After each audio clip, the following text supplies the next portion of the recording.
Hello, everyone, and welcome back to another episode of Last Week in Esports. I'm your host, Trainer Jared TV, and last week was pretty light. If you look past the Valorant Masters and a couple events here and there, or just the normal broadcasting, there wasn't much. But either way, let's dive right into it. The surprise of literally no one, Fnatic have won the Valorant Masters Tokyo in a unbelievably dominant fashion. They 3-0 the grand finals, make a mockery of the event. And I believe now they're the first team to win back-to-back international titles, Valorant. So this is the start to a dynasty. Probably. They look almost unbeatable. Sure, some games were close, but even on maps they're not picking, they look fierce. They did beat EG in the finals. EG's finishing second, and then EG took out PRX at third. So our top three look pretty solid. Also, in big news, Team Vitality has made an announcement. With the unfortunate passing of one of their players, Twistin, they have decided to not play in the last chance qualifier, and that should be the end of their 2023 season.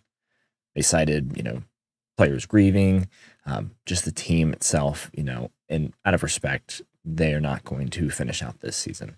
I think this passing really did affect probably the whole Valorant scene. So really tons of respect for Vitality out of this, and look forward to seeing them back when they do decide to return. As the League of Legends season continues, I think all the regions are really shaking out how they would normally. Cloud9 obviously dominating North America. Fnatic is on top in Europe, which is impressive because looks like they're just the best at everything Riot makes.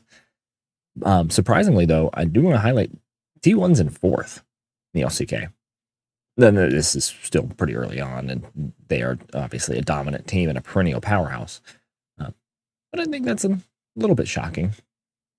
I do also think it's important to point out that FlyQuest are griefing, inting.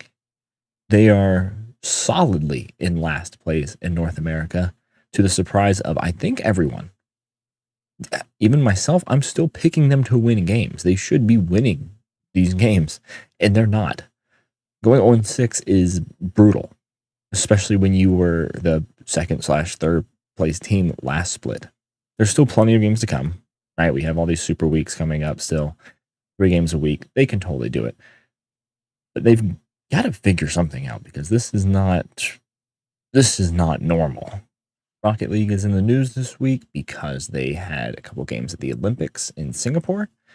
I'm not going to act like I really understand what this whole esports Olympics thing is, because it's a mess.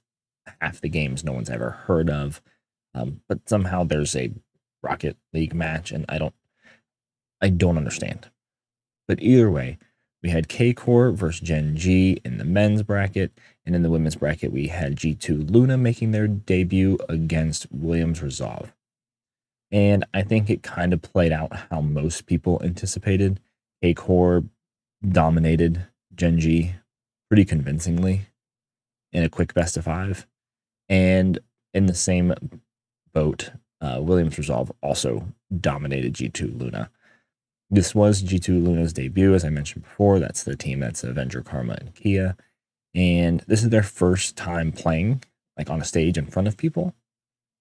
And it didn't really go that well. And that's not necessarily a dig at them. Williams Resolve is possibly the best team in the world in the women's league. But I think it shows that this is not just a league you can jump in and dominate in. Even in North America, we've got Gen.G and Misfits that are serious talent. And I think G2 Luna is going to have to really ramp up and figure out what they have to do to become one of those top teams. Also to note, Boston Major, that starts in 12 days, something like that. Very excited about that. We've got teams from all over the world, obviously traveling to Boston to wrap up the rest of the majors before Worlds. Will be incredibly exciting. Super excited to see that. I'll have my predictions out on this probably next Monday as well. Maybe next week, middle next week.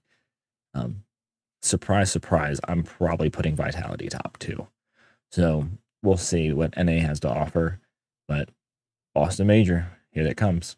This probably should have been a let him cook segment, but I don't really think there's much to tear into. That happened last week. I do think I want to highlight, though, how important production value has become in esports, right? You look at normal sports, broadcast sports, and how over the years they've continued to evolve and develop and really try to make the viewing experience as best they can for the viewers, or at least some of them. I think it's very important to note that production value and putting a lot of care into your event really does make the difference.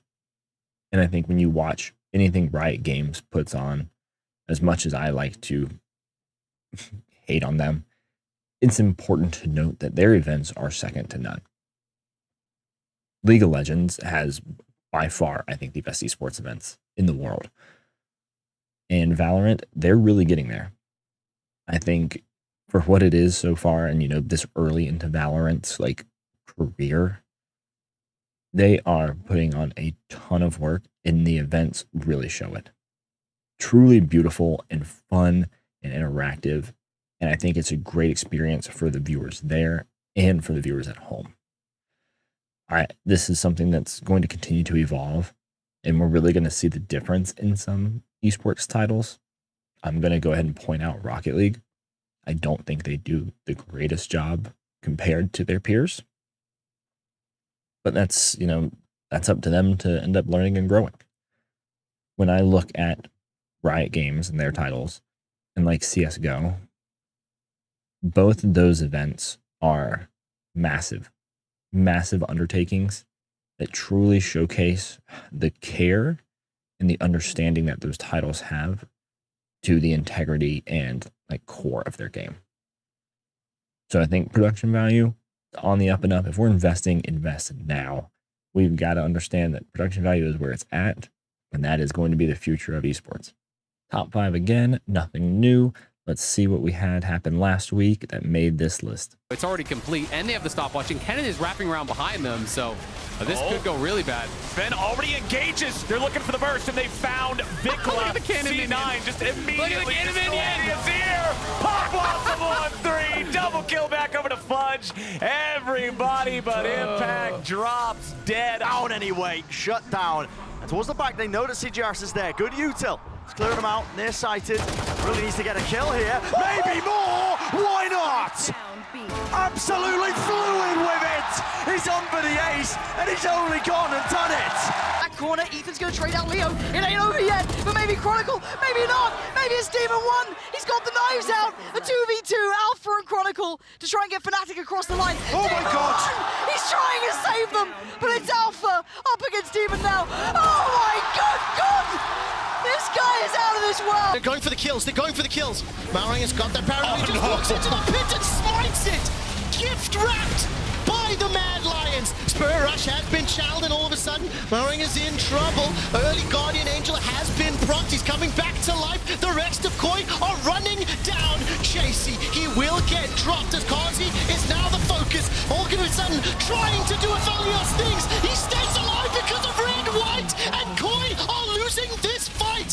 Kazi using Aphelios to perfection. They're just not letting him get that room. They're not entertaining the idea. Leo, the one to send him away again. As Fnatic's dynasty starts today. Back-to-back international winners. The first of their kind. That'll do it for this week. Like I said, much shorter docket today. Not too much to cover. Albeit next week, we do have stuff happening. We've got the Halo Championship Series in Arlington. It's going to be happening next weekend. That'll be exciting. Also, as I mentioned, we're getting closer and closer to other events, so some predictions are going to start to come out. Like I said, I'll talk about my Boston Major predictions for Rocket League. But in the meantime, thank you for tuning in. Let me know if I missed anything in the comments, and look forward to seeing you next week.